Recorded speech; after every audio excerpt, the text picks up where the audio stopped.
Phil, just start us from the beginning of the White House thinking on this.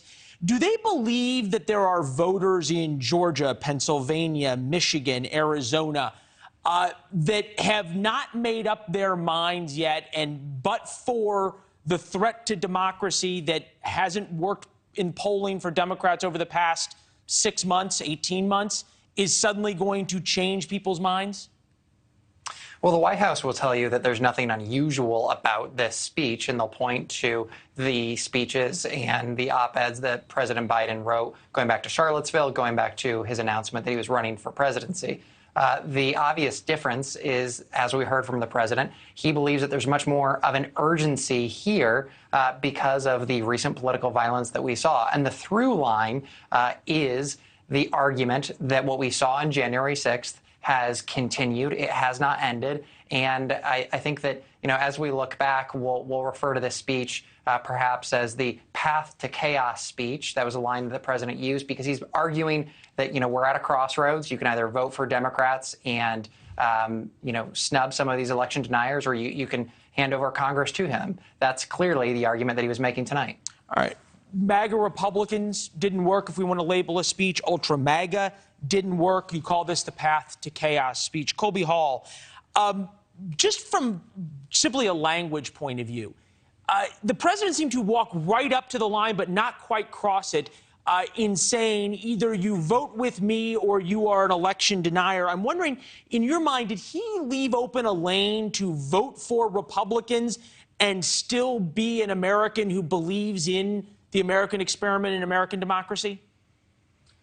Yeah, I mean, thanks for having me on. I think I saw a different speech than you two did. And I came into it expecting, what was this going to be politically, because the midterms are far away. I was shocked by how little this was a political speech, and it was more about polity or civic duty. And he clearly, this isn't that different from the ultra MAGA speech that he gave in September that did not resonate with voters, evidenced by the polls.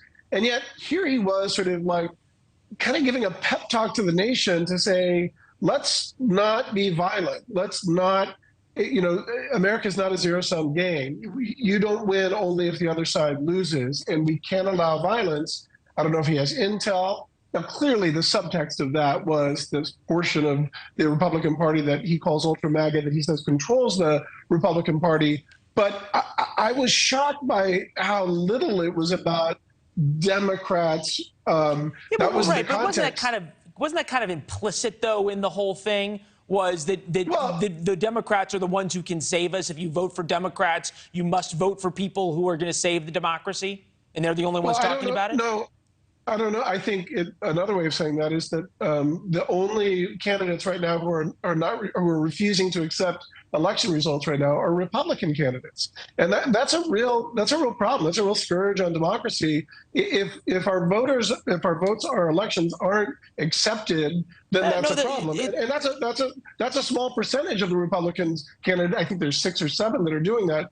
But I don't know any Democratic candidates that are doing that right now. It's a fair point. You think about Wisconsin, the guy running for governor is Republican, says if I win, a Republican will never lose. You've got Kerry Lake in Arizona with some troubling things as well.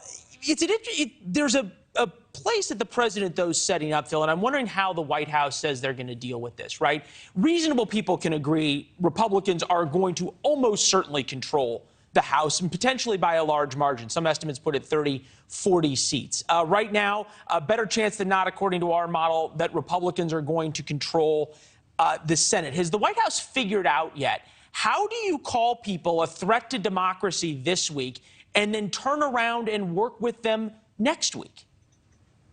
Well, they're going to have to find out in a hurry, because all current projections are that Republicans are going to win the House. And like you said, the Senate might be up for grabs, too. The president was not mincing words moments ago when he said that democracy itself was on the ballot. Certainly, these are themes that he has visited earlier during the speech in Philadelphia, and then also, as I mentioned before, on the campaign trail.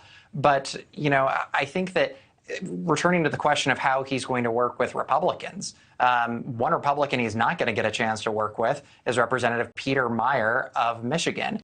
Thanks for watching. Go to newsnationnow.com to find NewsNation on your television provider. And don't forget to subscribe. Click the red button to get more of NewsNation's fact-driven, unbiased coverage.